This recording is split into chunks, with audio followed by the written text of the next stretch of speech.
Muchas gracias por la invitación. Yo hablo español. I have to speak English. Sorry for that, but I hope that it's understandable. And as you have said, if there are any questions, because I'm also not a native speaker, please ask and raise hand. I try to be in time. I thought that I would talk a bit longer, so I try to shorten it a bit. And if we have enough time, I will also present a case example. This is of interest for you. But first of all, I will start with the part that is connected to the new DSM-5. Because identity is very important, or has become very important in comparison to former times. I don't know if you've heard about the way that the change really happened from DSM-4 TR to DSM-5. As you can see, concerning the personality disorders, it's a bit like just writing 5 over DSM-4 TR, because it didn't really change. Even if we know that it should change, because there are many arguments that the definition of personality disorders, as it is both in ICD-10 and in DSM-4, is really not according to the empirical data and what we know about personality disorders nowadays. There are mainly 6 arguments that there should be a change. We know that there is extensive co-occurrence among PDs. If you have one personality disorder diagnosis as a patient, there's a high chance that you get more. 2, 3, 4, up to 9 different personality disorders in one patient. This is a bit awkward. We know it's not loud enough? Ah, okay, good. We know that there is an extreme heterogeneity in these diagnoses. For example, with these 9 criteria to define a borderline personality, you can have 256 different combinations of these 9 symptoms if you diagnose a borderline personality disorder. We also know that there is a real lack of synchrony with modern medical approaches, because we know most of our diseases, either in somatic medicine or in psychiatry, are not categorical. It's not that you have a diagnosis or you don't have it, like with pregnancy. It's different. It's a dimensional question, and this is what reality is about. We know that these diagnoses are not really stable. So the temporal instability of these diagnoses is inconsistent with the fact that personality trait itself are much more stable than the diagnoses that we have. The personality psychopathology is poorly covered.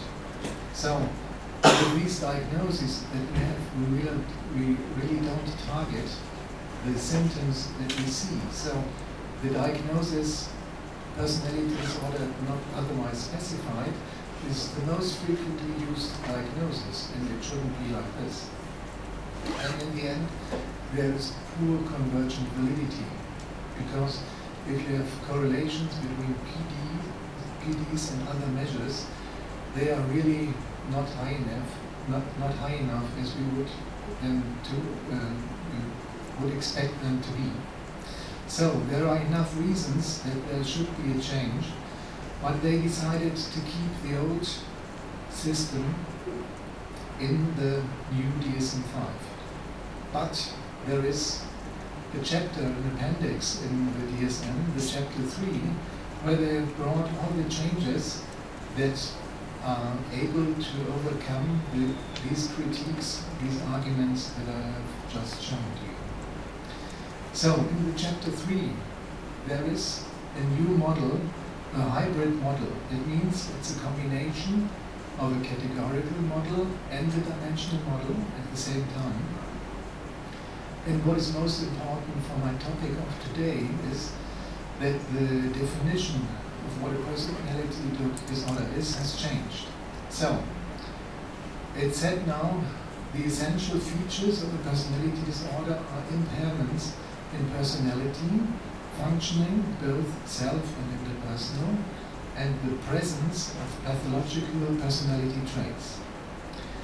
These impairments in personality functioning are divided in two broad domains: the impairments in self-functioning and the impairments in interpersonal functioning. And the impairments in self-functioning are divided in problems with identity and problems with self-direction. The impairments in interpersonal functioning divided in problems with empathy and problems with intimacy. So, identity has become a core part of the definition that hadn't been before. These are the 5 levels that you would use with a new system in Chapter 3, how we look at personality disorders from the new perspective. First of all, there are general criteria that you have to fulfill these impairments in these 4 domains. And if you really have moderate to severe impairments in these criteria, then we go on to a dimensional measure. It's the level of personality functioning scale. And this is a scale with 5 different steps, from 0, no impairment at all, to 4, a very severe impairment. So you can see the severity of the disorder that you have diagnosed. Then, again, we have to give one diagnostic category to it. It's a hybrid model of both category and dimensional approach. And so you have to define the personality disorder type. And after that, you go to the personality traits of the person. And there are 5 trait domains I will show you later. And these domains are divided in trait facets, like scales and subscales of the instrument. So, with this level of personality functioning scale, I've told you that there are 5 levels.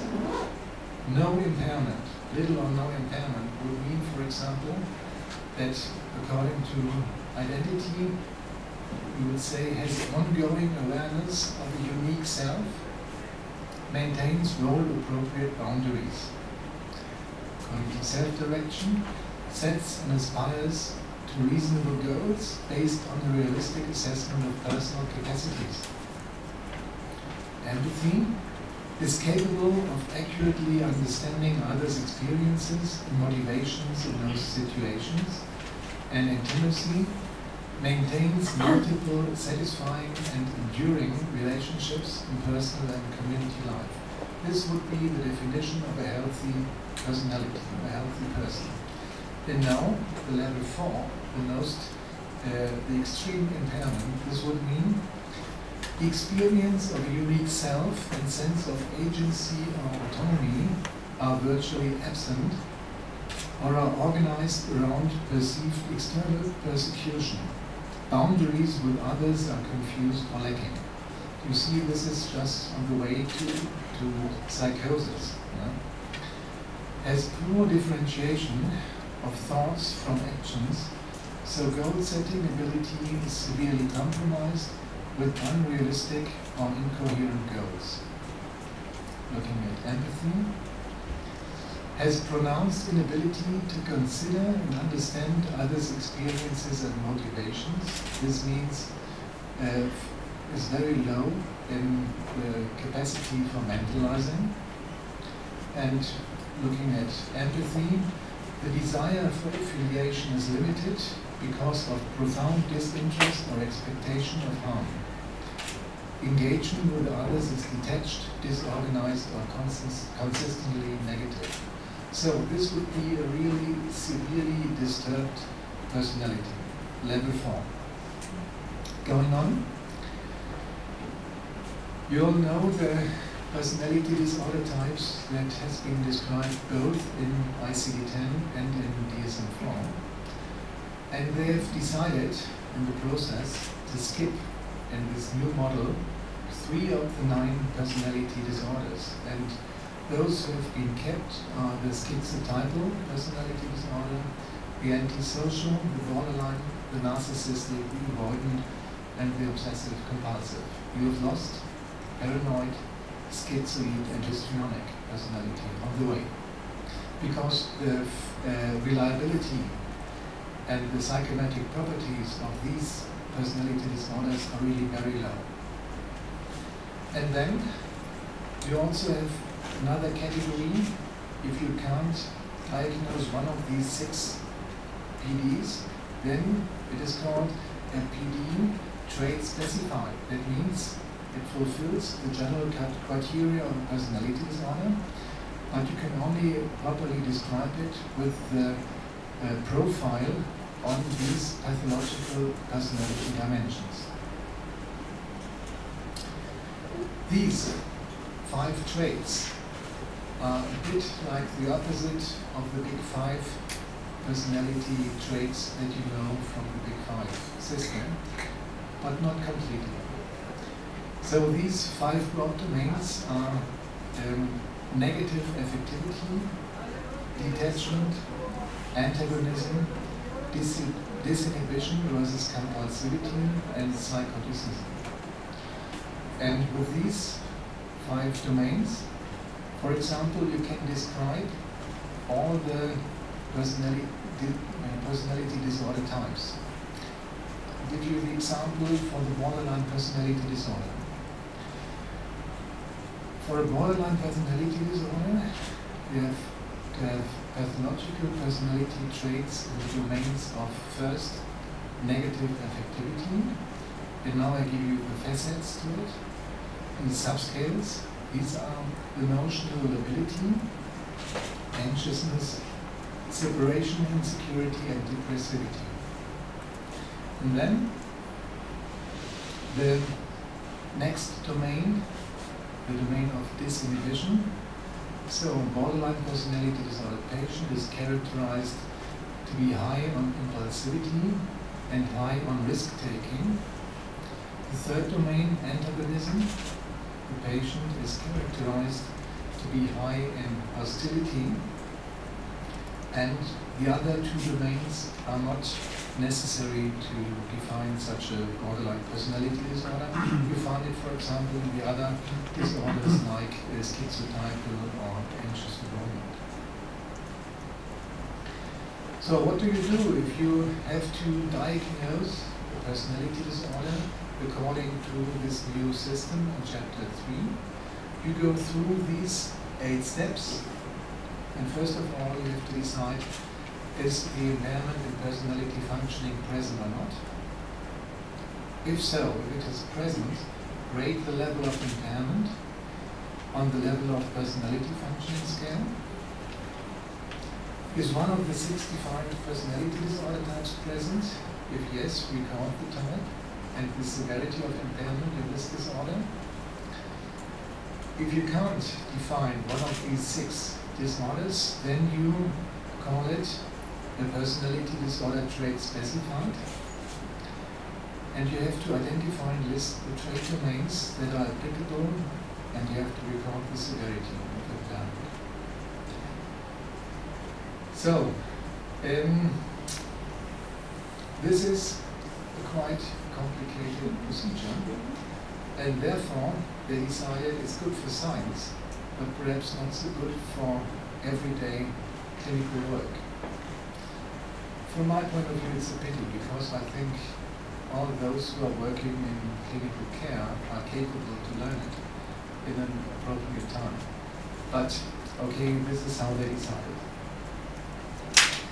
The question is, if you are interested in a case example to demonstrate how the diagnosis is made, the case example of a 16-year-old girl, or if I should go on to talk more about basics of identity, the concept of identity. what is of more interest for you, because it's not enough time to do both. What do you think? More about the concept of identity, or more about the diagnostic system and the case example to explain it? You have a choice. Identity. Identity? Diagnosis. Diagnosis, so? ¿Quiénes prefieren? Hagamos una votación. Levanten la mano los que prefieren que haga un ejemplo de cómo se podría aplicar esto, en el fondo, este diagnóstico nuevo del DSM.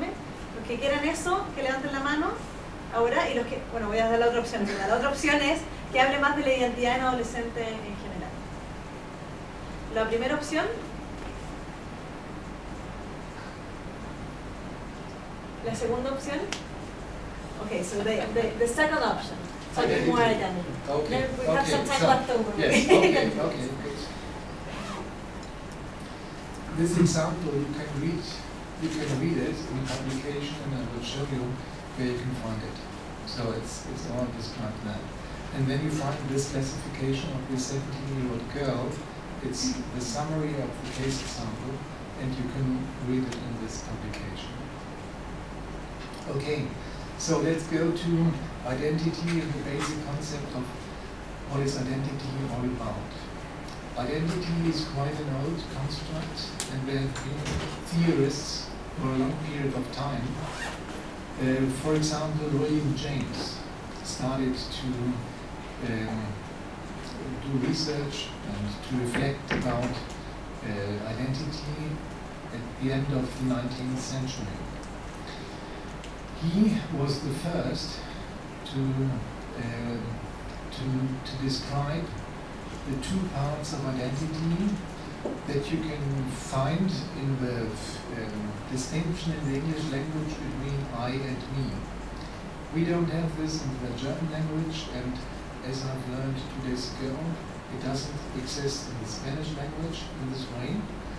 These are two components to describe the same thing, that is the core identity.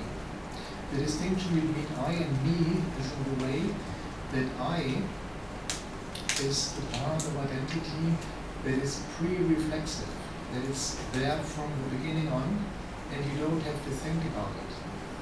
You just feel it. In Germany or in the States, we would call it the gut feeling, because it's focused here. If you say that you have to decide something and you don't know what to do, you listen to your gut feeling and then you know what to do. Because deep inside of you there is the knowledge that you need to take the decision. In other cultures it's the heart. I know it from my heart what to do. But it's inside the body, and it's not a reflection, it's not in the mind to reflect about it, what to do. The me, on the other hand, is the part of the identity that evolves with the comments of the environment, of others, the way they react to me, and the reflection about myself, about my being, my individuality in comparison to others. This is a part of a reflective process. So, one part is called the subjective self. It's the continuity over time, the stable core, and you have a more emotional access to it. And the other one, the definitory self. You define yourself, who am I in comparison to others. This is more what we call coherence, the integrated whole, and you have a more cognitive access to it. The most prominent researcher and clinician who studied identity was in the 50s Erik Erikson. And when I read this definition of identity to you, you can see this is really a complex construct, because he puts 4 different parts in it.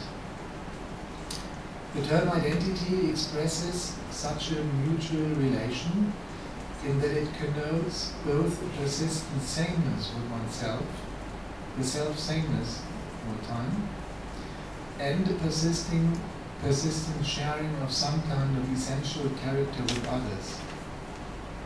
At one time then, it will refer to a conscious sense of individual identity.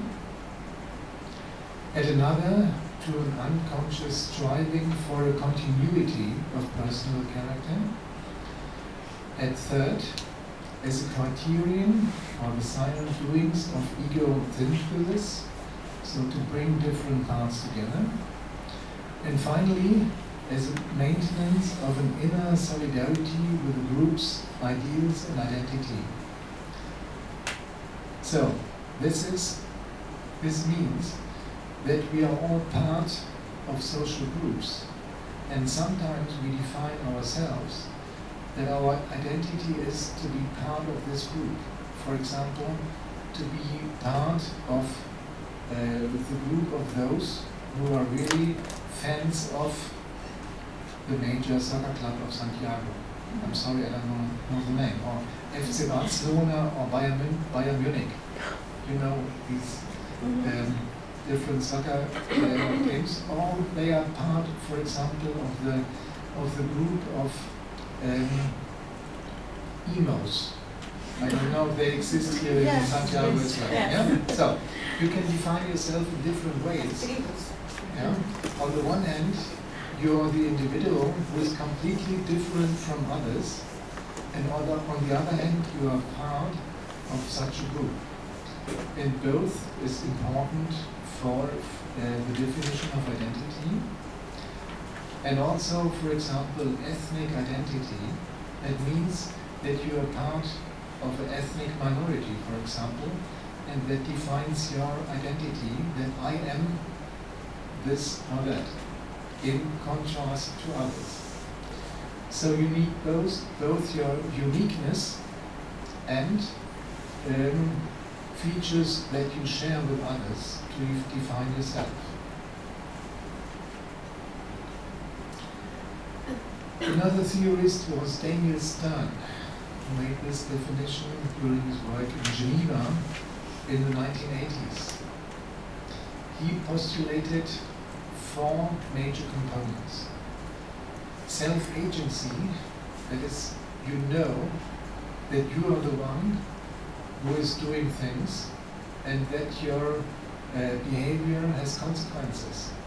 If you, it's me who, for example, takes this microphone and let it fall to the ground. If I would be a 3-year-old child, I would love it, because I know that I am the agent of this process, and that it's me who is doing this. We learn this, and we really love this. And in the end, we are able only to talk about it, not to do it. Okay.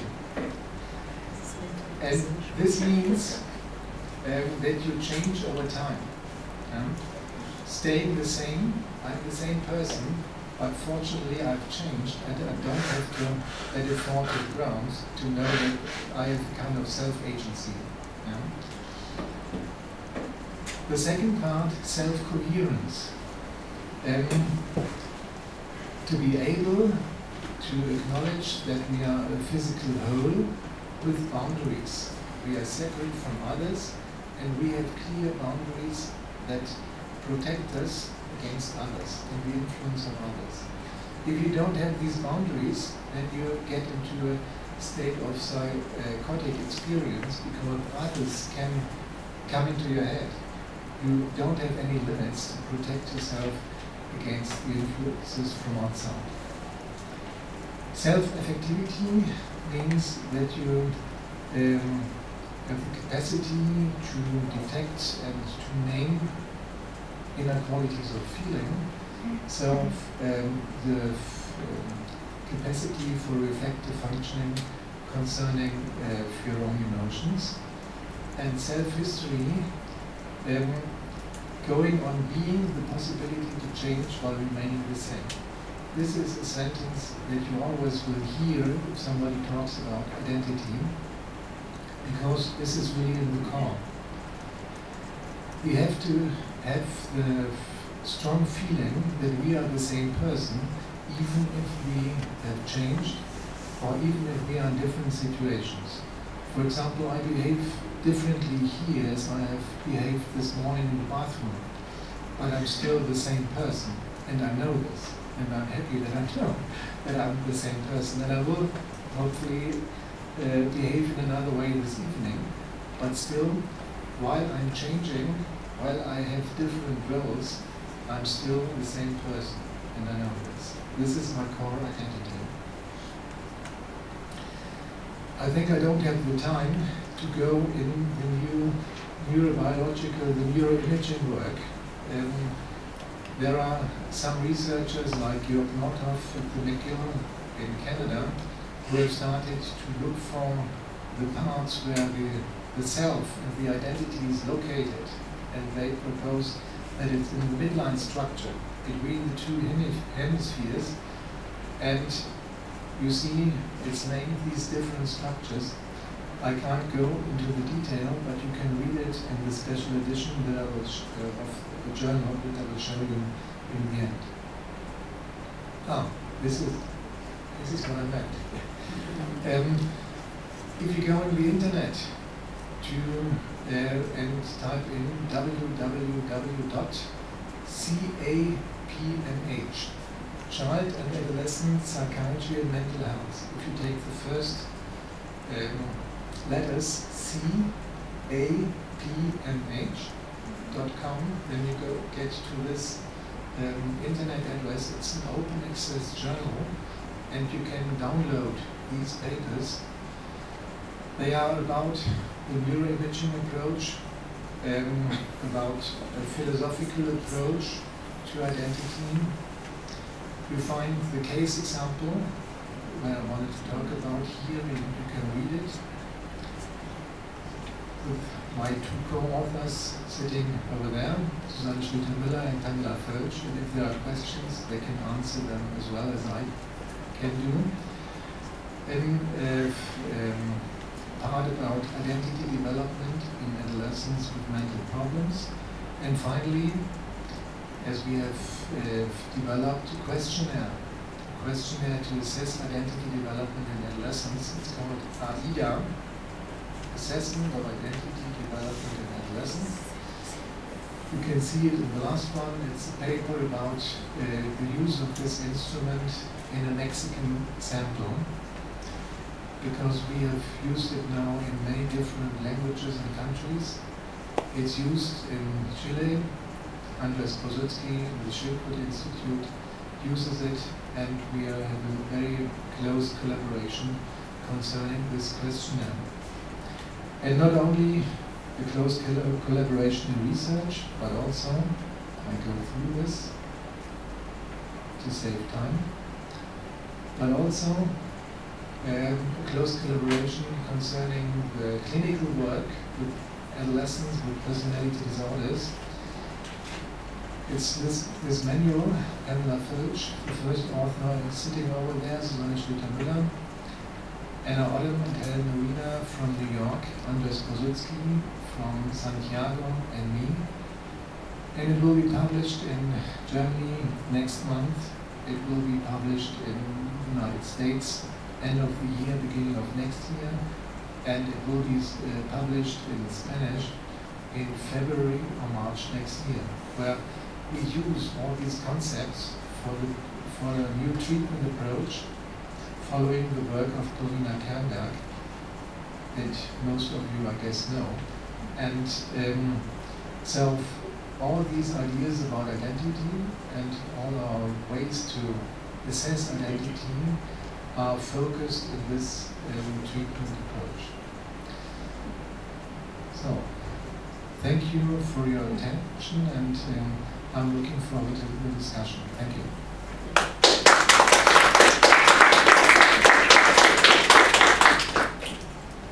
Muchas gracias, doctor Klaus. Ahora Loreto va a plantear algunos comentarios y preguntas.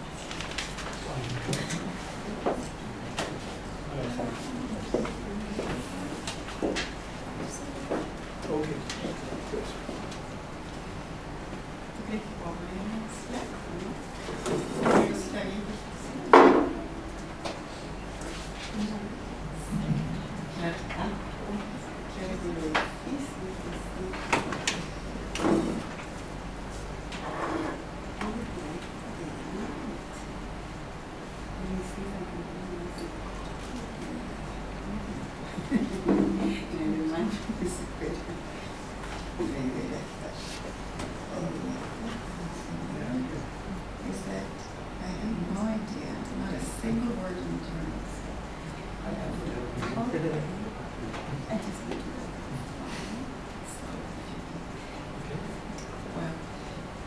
May I ask you? Yeah, sure. Okay.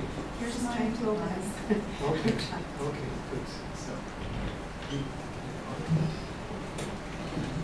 So it's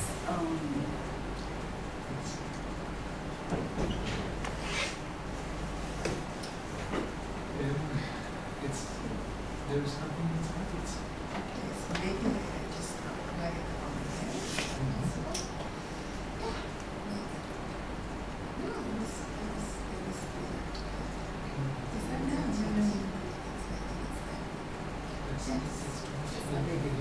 Perdonen por el aparato.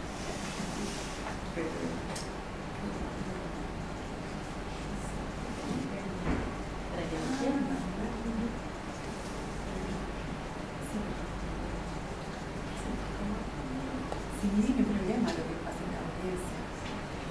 Well, if not, it doesn't. It can't be detected. It doesn't matter. It doesn't matter. It was just.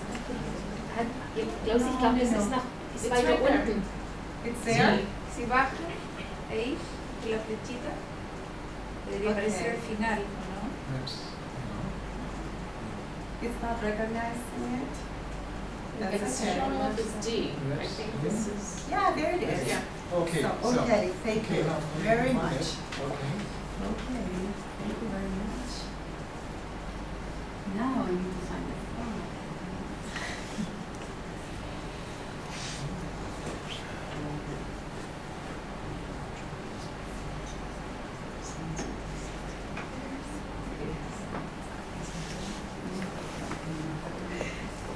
Nos está mostrando tu orden mental. Ach doch, das mit den Änderungsdaten, Klaus. Dann kommen Sie auf das Mail. Okay, Okay. here we are. Great. Okay, I apologize. I didn't mean to be. This was meant to be. But I'm really delighted to have the opportunity to comment on your research. Though I have to acknowledge something very important. I just read a paper. I read one of your papers that you co-authored on the inventory and the idea, and many of my comments, I think, are going to build on some of the ideas that you wrote there.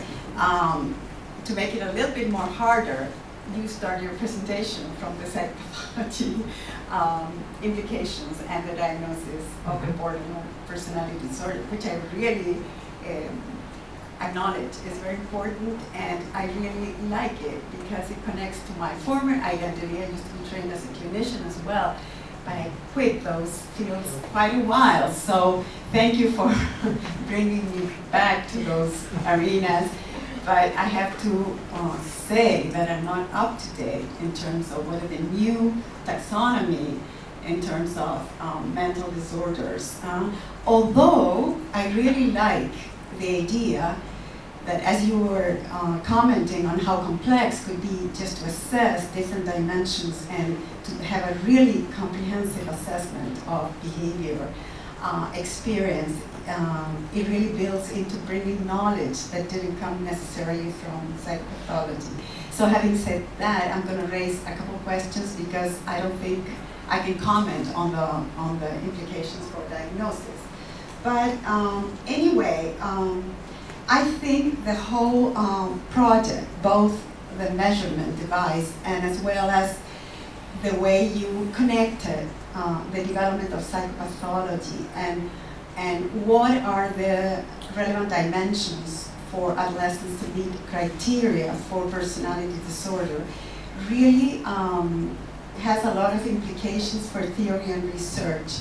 I think, in the first place, the opportunity to think about the nature of identity and how it develops during childhood and adolescence, and I think bringing knowledge on normal functioning to learn about how we identify, how we think of deviations from normal. It's really an important contribution to bridging the gap between practitioners and researchers, and at the same time bringing two worlds of knowledge, usually taxonomy, things, as you were saying, in terms of categories or dimensions that, if they co-occur, build categories. as a developmental phenomenon, identity is more focused on a person. So we have sort of two ways of thinking, person-centered versus variable-centered in a way. So some of these, I am now coming from a developmental point of view. So the way I see identity is as a complex system of representations of experience, I mean that builds on personal memories, representations of attributes, and theories about oneself.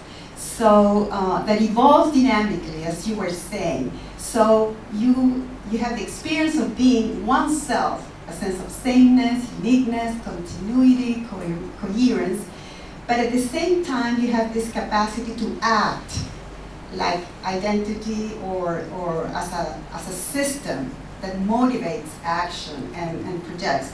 So in that way, I think all of these might be important dimensions to think about when you are trying to diagnose or to understand what goes wrong when one meets the criteria for a personality disorder.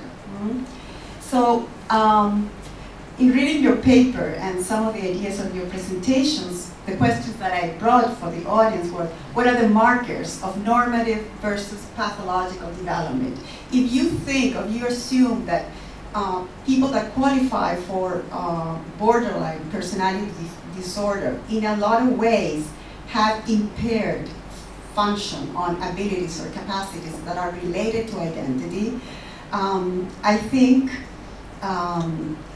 either studying the normative people or the people that, the clinical populations, raises questions about what is normative, in particular during adolescence, that you get to see important changes and discontinuities sometimes in the ways identity progresses or evolves.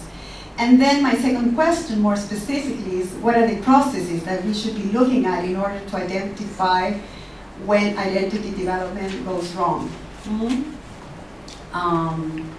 So as I said, I think the field, I mean the studies you've been doing bridge the gap, as I was saying, between practitioners and researcher, contribute important knowledge to distinguish normal from deviant pathways to identity formation, and early identification of children with different trajectories, prevention, early intervention, and of course, development of clinical interventions. So I think either starting on the clinical population or starting on the normal, or best in the paper that you co-authored, where you bring together findings from two groups of adolescents, a clinical sample and a normative sample, which is ideal to investigating to what extent the configuration of identity and the dimensions that you assume are going to be impaired actually differ in both groups. So I found that very interesting. Oops. So I think also the research that you are, to some extent, many of the dimensions that you described that were defined as criteria for diagnosis of border personality disorders overlap a lot with abilities related to identity, self-direction, coherence. So I think also this kind of research has a lot of implications for measurement. And one thing that we need to distinguish is how to measure identity development is sort of a broader range, normal and assumedly abnormal, and the identity, the diffusion pole, however you conceptualize. When we know that identity went wrong, and we find we are dealing with people that don't have a sense of continuity, don't have a sense of whom they are, don't have a sense of where they're going. So, and I think I really like the idea of developing an instrument that would be self-report that focuses on normal development, but at the same time that would allow to distinguish between populations that have abnormal trajectories. I think still it's very challenging to develop a survey or questionnaire in trying to measure or capture some of the real most salient features of identity, or which I assume are the most predictive, that are the ones that are integrate experience, the ones that where you reflect on experience. So as you were implying, it's not only asking about what roles do you perform, what are your roles, or what activities are you engaged in. Is in many cases the way the person thinks about that and reflects on their existence. So I think also the research raises a lot of issues for measurement, for thinking about how to develop better measures of identity, and I still have a third set of questions that, in reading your paper particularly, the one question that struck me was, so when you think about abnormal identity development as it would occur in personality disorders, do you think that is that quantitative difference with the normal development? In other ways, if you measure, let's say, coherence or continuity, would you assume that young people or adults that have a normal versus a deviant would have higher levels of these dimensions, or qualitative differences in the way identity development goes? I think developing a questionnaire really challenges your assumptions about what's your theory. When development of identity goes wrong, do you have qualitative changes or deviations, or do you have, in other ways, does the process, for instance, self-referencing, reflection, capacity for considering others, does it stop at some point, or does it progress, to just put it very grossly, or it goes in another way? I think that's one of the questions that trying to figure out a measurement device really poses. Should we assume a stage-like, if you have scores on a questionnaire, should you use it as a cutoff? Would you anticipate quantitative differences or a different pattern? Should we think about different configurations of identity that follow different trajectories in terms of adaptation and psychological well-being? Well, I think I'll stop here so I leave some time. I have more questions, but I don't think that will leave any time for people to ask. Okay, thank you.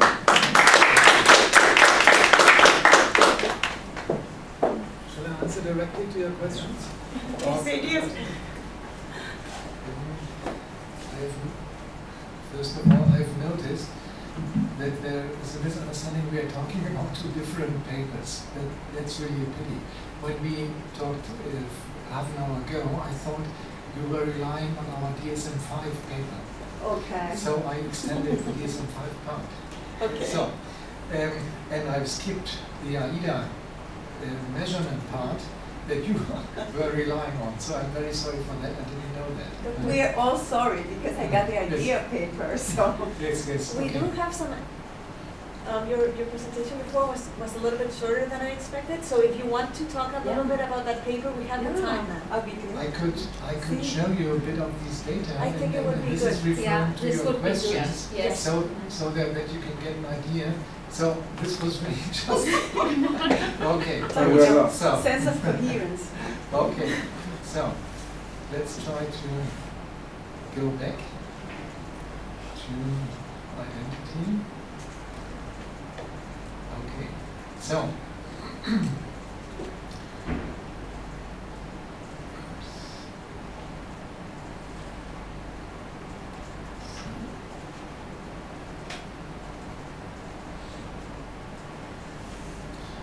that's it.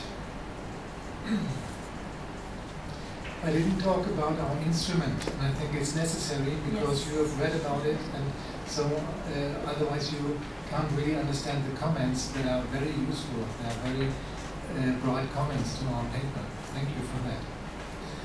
Then we have developed this questionnaire.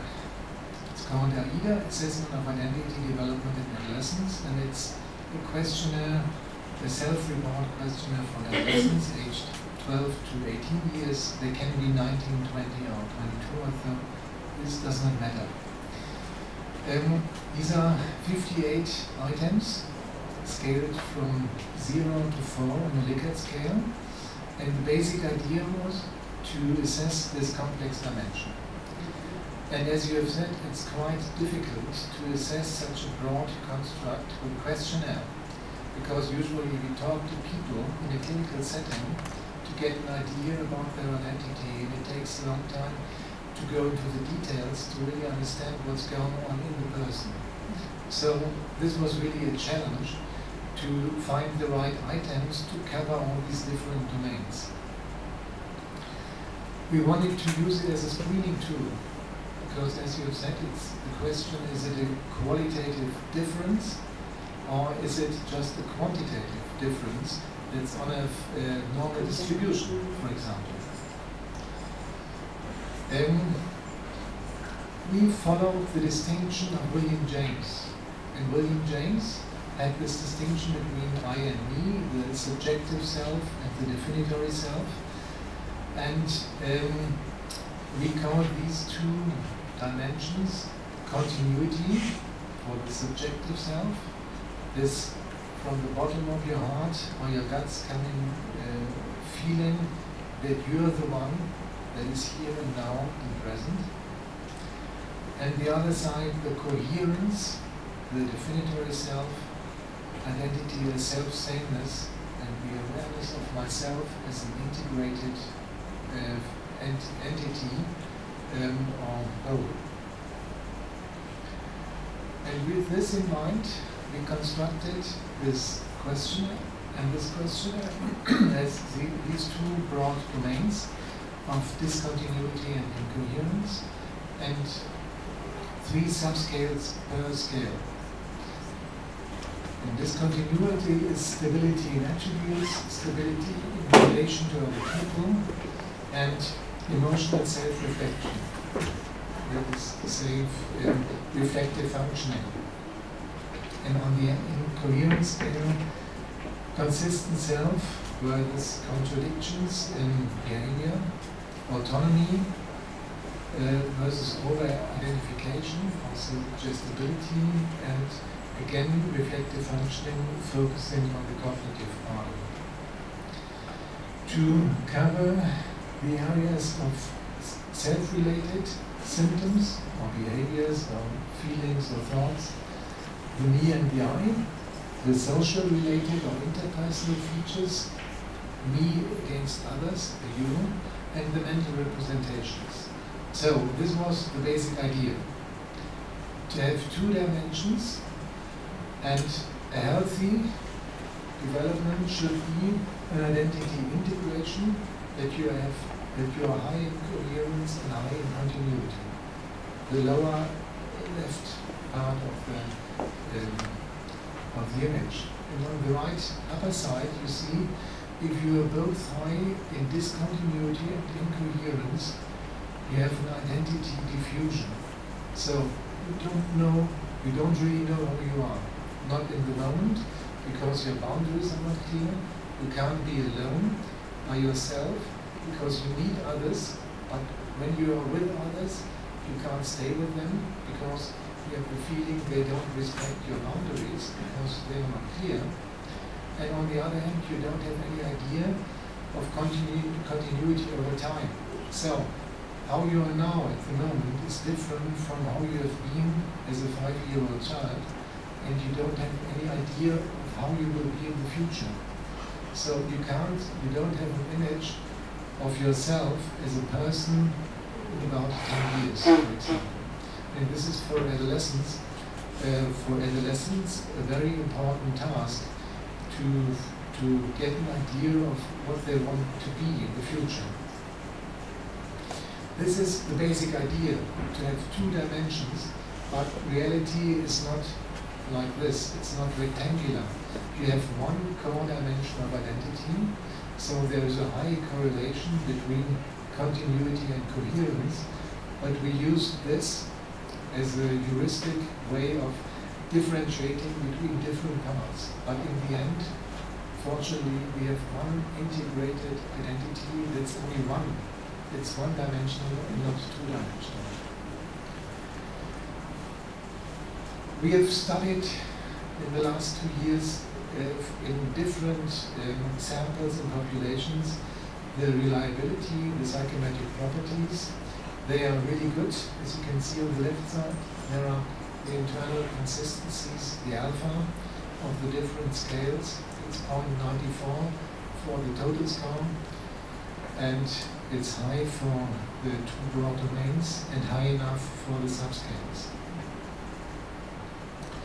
And of course, we are interested in validity of the measurement because you're completely right.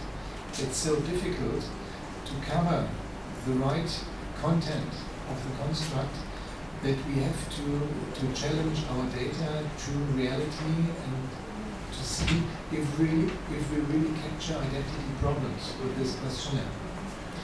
So we use, for example, it's a bit difficult to see, in 3 different groups.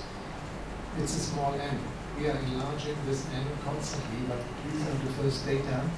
A group of adolescents with personality disorders, a group with internalizing disorders like anxiety or depression, and a group with externalizing disorders, so ADHD or conduct disorder. And then you can see in the bottom the total scores of these different groups. You see, from 71 in the PD group to 58 in the internalizing group to 50 in the externalizing group. To show it in a different way, could you switch off the light? It's difficult to see. Du musst mehr ans Mikrofon ran, Klaus. Du musst mehr ans Mikrofon ran, das ist so schwer zu verstehen. I'm so difficult to understand, so thank you for this. Okay, I'm a child psychiatrist, I'm talking always very not loud enough. Okay, so you can see in the results that the personality disorder group shows the highest scores of all clinical groups. The internalizing group in the medium range, in between, and the externalizing group in the range that you also find in the normative sample, around a t-score of 15. They don't seem to be disturbed in their identity development. But if you compare the personality disordered group with healthy controls, 305 from a school sample, compared with these 20 adolescents with personality disorders that have been validated with a SCID interview, a SCID-2 interview. These are really patients with severe personality disorders. And then you can look at the right side of the table where you find the effect sizes. And everybody who knows effect sizes knows that 0.5 are medium effect sizes, 0.8 are large effect sizes, and you rarely find effect sizes above 1.0 or 1.5. So the difference between adolescents with a personality disorder and those from the normative sample is around 2. So 2 standard deviations, they are higher in comparison to the normative group. This is an enormous difference. So the question, if it is a qualitative difference or just a question of a quantitative difference, I would say it is on a dimensional, it's a dimensional measure. You can have every point in between, but if you are in such a high range, it's above the 98th percentile of the distribution, a t-score of 70, and they're going up to a t-score of 80, then this really means a qualitative difference. They are in the state of identity diffusion. They don't really know who they are and who they will be or who they have been. And so, like in the DSM-5 hybrid model, you come from a dimensional system to a categorical distinction. this is what I would answer to this question. Can I Yes. react? I totally agree from this analysis, and I thought the effect sizes are huge. Yes. Huge. I mean, you have, and I think it's saying something very important. I think my question had to do with for future analysis that I think still the sample size for the clinical group is still smaller, and it will be. But ideally, if you could run confirmatory factor analysis, like a group model, where you would have the normative sample and then the clinical group, and then test for equivalence in terms of should we have the same levels, and of course, I mean, probably this data are going to say no. In terms of means on each dimension, they are going to be, so the model won't fit. But then what about the configuration? I was thinking the relationships between factors. Is the configuration equivalent? Should it be? I think it would be, I totally agree. I think it's a great starting point. But I'm thinking in terms of how do we think about normal versus deviant with larger groups of clinical participants. It would be great to really run the confirmatory factor for relationships where the factors are the same, where the configuration of the relationships is the same, and I think that would be, but I'm thinking about future research, I think. Yes. This is a great idea. We are constantly collecting new cases of adolescents with personality disorders. At the moment there are about 50 in our sample, so we go on to analyze these data and to use a confirmatory factor. So this is a good idea to get a more thorough look on it. Just looking at the 2 dimensions of AIDA, as I've said, they are highly intercorrelated. Very high. Yes. So both with an explanatory factor analysis and a confirmatory factor analysis, you can't replicate 2 different factors. So we always use the total score as a screening tool because it's 1 dimension. But for the clinical purposes, it's interesting to look at the profile. If you see the individual patient, and then you can use it to get more ideas of what's going on in this patient. And I haven't mentioned another thing. At the end of the questionnaire, we have 4 open questions. And these open questions concern the description of myself and an important, a significant other person. And this is really interesting what they are writing. If they have to self-describe themselves, sometimes it's really there are only 2 words. And sometimes they use words that you don't get any idea of who this person is. And also you find adolescents that use the same attributes for themselves and the significant others. They can't distinguish between themselves and others. So these questions are important for the clinical use. To get an idea what's all about this individual patient, it's difficult to use it in research with many patients because you have to code these answers. We have tried it, but it's still quite tricky. May I comment on a clinical aspect?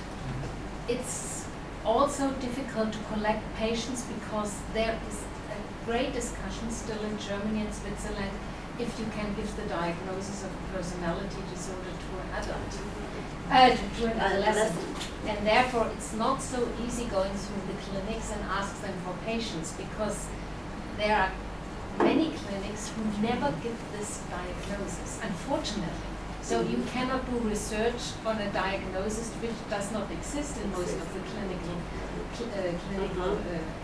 clinics, and therefore we are constantly on our way to convince our colleagues that it is at least for the research standpoint important to give the diagnosis?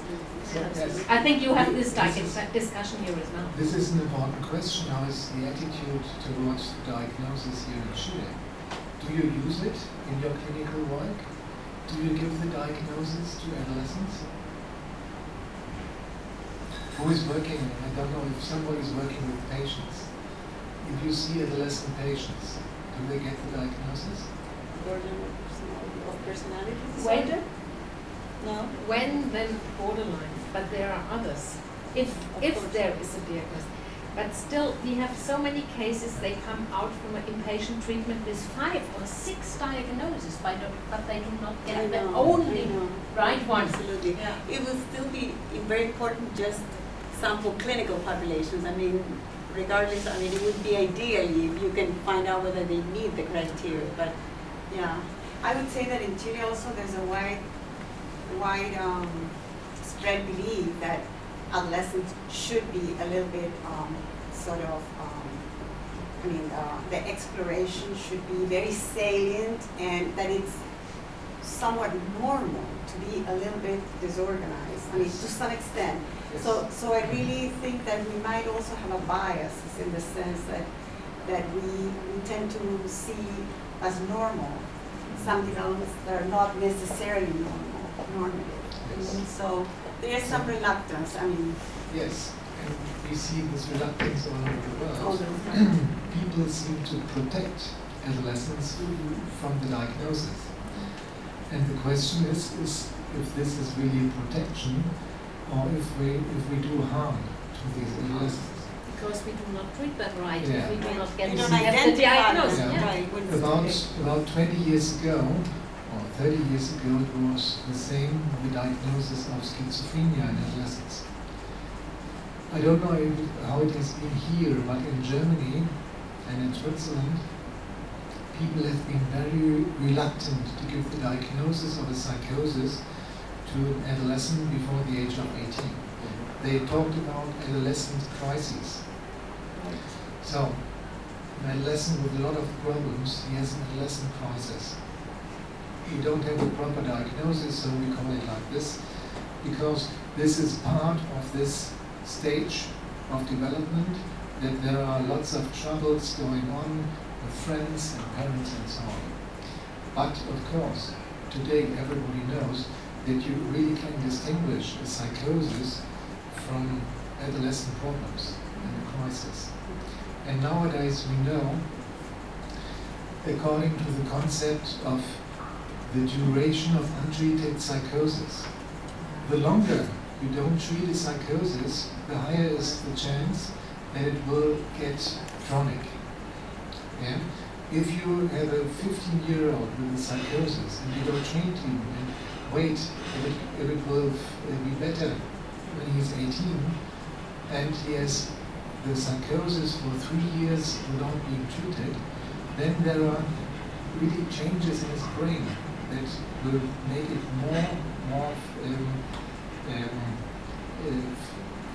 that will make it chronic. So you will not help him at the age of 25 when he has already had 10 years of the disorder. And we know that we have to treat these adolescents at a very early stage, as early as possible. And so from my point of view, or from our point of view, it's just the same.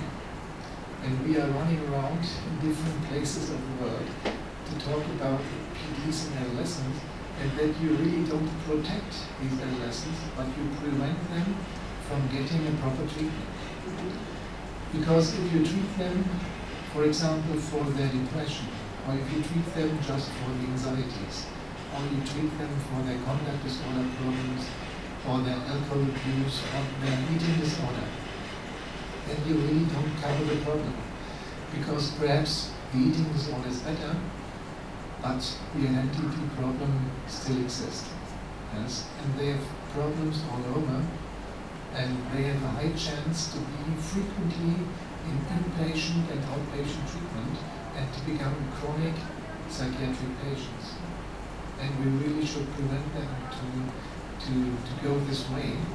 So, this is not a protection. preventing them to get the right treatment.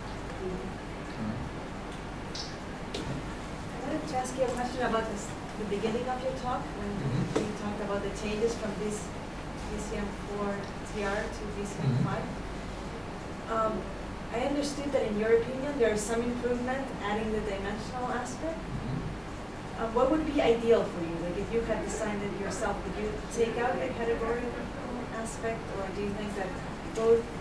No, is more helpful? in the end, from my point of view, reality is dimensional, but reality in social security systems is categorical.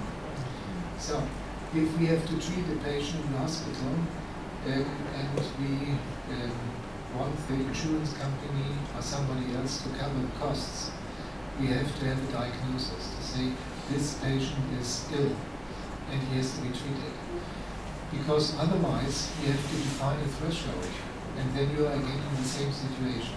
To say, okay, if his dimensional score is above a T-score of 60, then he has to be treated. And this would say, above the threshold of 60, he has the category of being ill, and below, it's the kind of normality. But doesn't that happen with every diagnosis? Like or not every diagnosis, but for example, high blood pressure Yes. or Yes, it's the same all over. You have the diagnosis of high blood pressure, and you get medication for it, but this is just by the definition of a threshold. But you see, you have both. You can measure your blood pressure, and you see 138 to 85. So then you can think, is it a high blood pressure or is it normal? And this definition is done by medical societies and experts. So a dimensional problem is brought into a category of ill and healthy. And it's just the same with personality, from my point of view. Yes. So, I mean, I know it makes it easier, I mean, for insurance company to know what to pay or what not, but from a clinical perspective, do you think it's helpful to have both things, the categorical and the dimensional, or not necessarily? From my personal point of view, I love dimensions, and I love to think in profiles, but most of the people that I know don't like it. And so, to have good communication between clinicians, we need diagnosis, I think. Because if you talk to somebody else and tell him, I will send you a patient with a BPD, with a borderline personality disorder, your colleague will have an idea in his mind what kind of person he will see next day. If I tell him I will send you a patient with a profile of high in antagonism, low in negative affectivity, in the medium range of psychoticism and so on, this would be much more exactly to describe the patient, but it's for a short communication too complicated. Yeah. But it's a sort of paradox, because on the one hand it's easier to classify, but on the other hand, if you have a profile, it's much better for organizing your treatment and setting your treatment Yes. goals. So Yes. at the end, you need both. Maybe the first for the first side in the category, but then you need the profiles. Yes. So if in the new system you have both. You have the category, you give the name of the disorder, and then you have the profile in the 5 domains and 35 facets. I just want to add, in this discussion from a research point of view in the States, the NIMH, in the middle of the controversy over the DSM, has switched to something called RDocs, which is basically the research domain criteria. And I think, not in the near future, but somewhere in the future, the categories will be reorganized based empirically on different variables.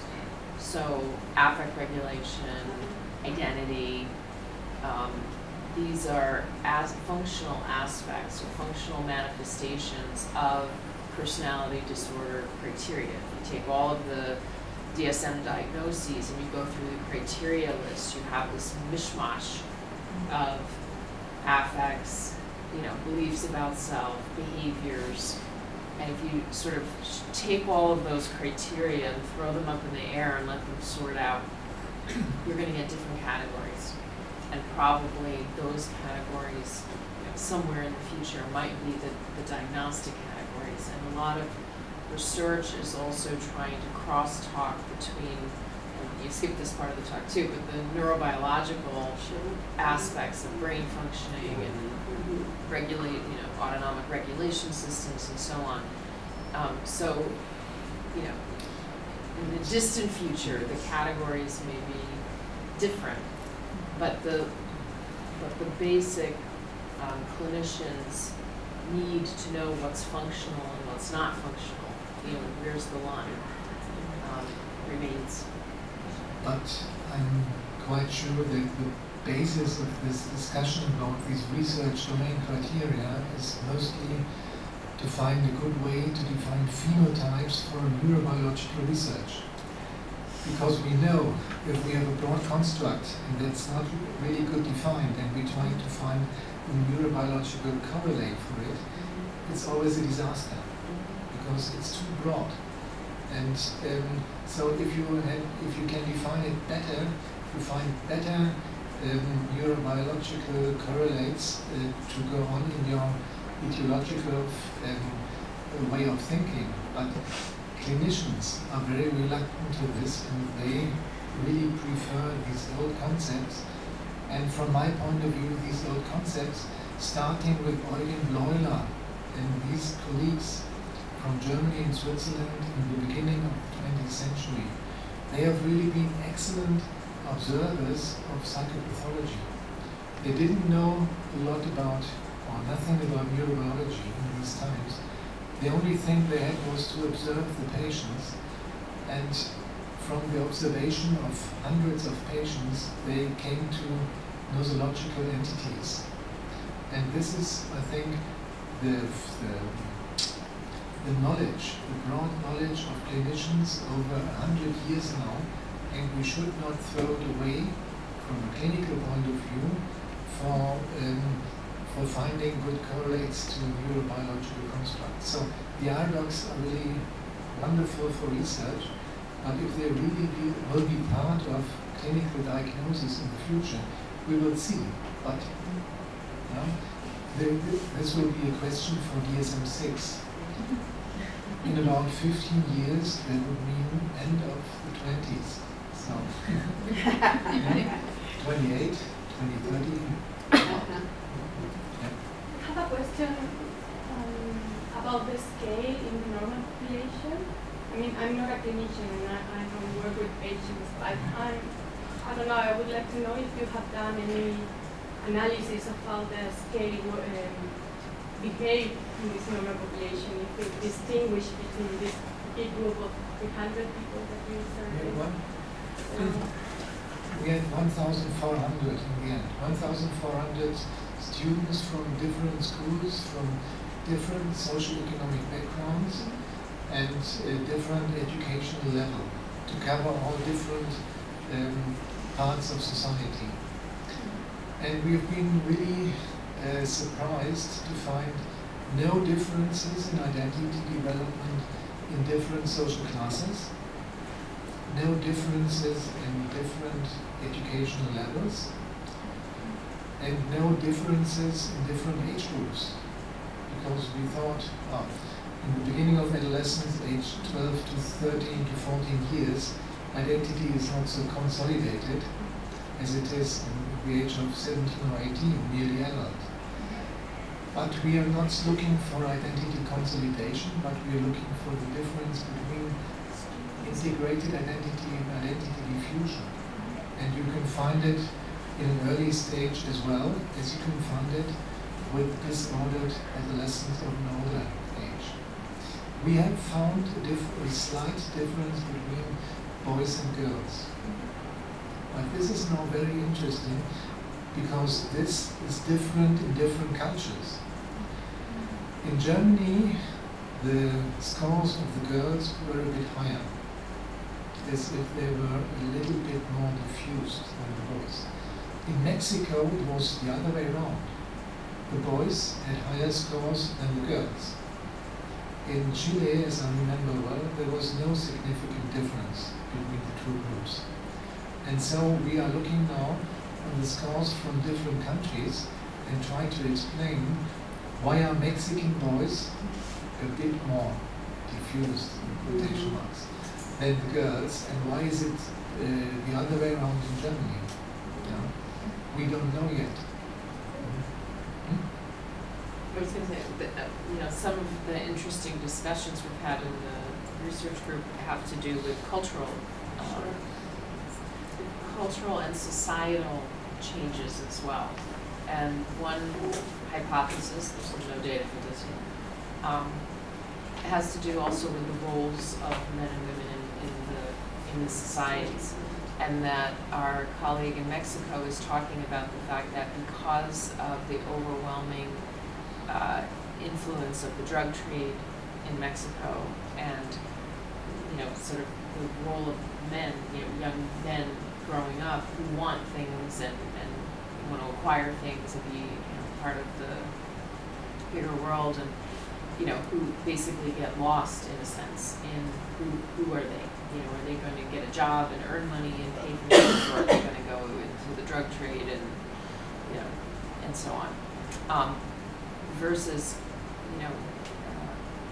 thinking about Germany, for example, and we're still collecting the sample in the States, but I'm thinking a lot about the fact that the roles of men and women are very different, and that women have much more opportunities, much more capacities to be in the workplace, to be that.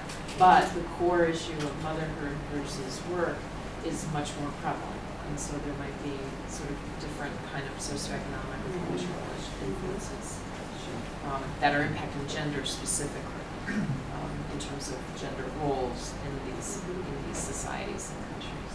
But these are just thoughts. We were very, very much astonished. We were surprised that we have about 30 countries now, is that Ida? 30, which is really amazing with a cultural translation and so on. And we have, for example, from East Germany, East Europe, Kosovo, Serbia, Bosnia and Herzegovina, where they had a very terrible ethnic war 10 years ago. We also have a lot of those post-communistic countries from East Europe. So, and this is not a big difference regarding identity. They are disturbed and normals. Right. But you cannot say that. I would have thought that in a post-war society, for example, there are the more confused adolescents, but this is not true. We were surprised about that. Yeah. So this identity is a very core construct of personality, and it must be away from cultural, economical, and political situations. It seems. Well, part of the definition of the identity is that it's an organizing principle, and it has as its main function to be adaptable and flexible. Right. And so the idea that whatever culture, country, upheaval, disaster that befalls a community or society, the human identity, such as it is, adapts, and it's organizing, within those adaptive functions. So it's fascinating. I think I totally agree when I was reading your results in the sense that even with more countries, like 30 countries, and you have such robust findings, that I think that actually speaks very well to the dimensions you're assessing in terms of their core, as you were saying. But at the same time, in my reading you can think of identity or the identity system in terms of the abilities that it involves as a self-system, a self-organization system, like in dynamic system theory, like a system that is creatively adaptive, right? And if those are the dimensions that are really compose some of the structure, it's probably, you could understand that in terms of contents might be differences, but not in terms of Yes. the way Right. the system is organized. Exactly. In terms of permitting some flexibility in adaptation. And I think that's really cool about the inventory in terms of, because you usually get that a lot from the narratives. Even if a person thinks, from interviews, a person may say, well, at this point, I don't really know who I am. If you would have asked me last year, I would say I'm this. But now I realize that I'm through a lot of change, so I have no idea. And that's not necessarily, that's in That's terms not of the top line. reflective domain. It's very mature. So it's not the content necessarily, and there might be differences. So, my idea in terms of testing invariance of the structure across samples would be great for theory and hypothesis testing about what are the configurations, regardless of the content or the context, cultural differences. Thank you for this comment. This is really what is from our point of view all about. That the content is different and we have to capture the right meaning in different cultures, but the basic principle of being integrated or diffused, this is not different. This is part of humanity. And it's the same if you see it in Nigeria, or in South Africa, or in Singapore, or in Bosnia, or in Brazil, or in Chile. And we will try to compare all these samples, and then perhaps we can answer it. With those wonderful data, you have to. So these are the first 20 countries, and now we are about 30. It's changing always. And nobody is excluded. 2 weeks ago, we've been on a conference in Berlin, and there was a psychiatrist from Russia who said, "Why did you exclude Russia?" And we said, "We had no idea to exclude any country, even not Russia." No, we don't exclude anybody. Everybody is interested, can be part of the team. Yeah. Thank you very much. In honor of time, I will have to. Muchas gracias a todos. Muy interesante la discusión. Y sigan viendo los coloquios que nos quedan este semestre. Que todavía hay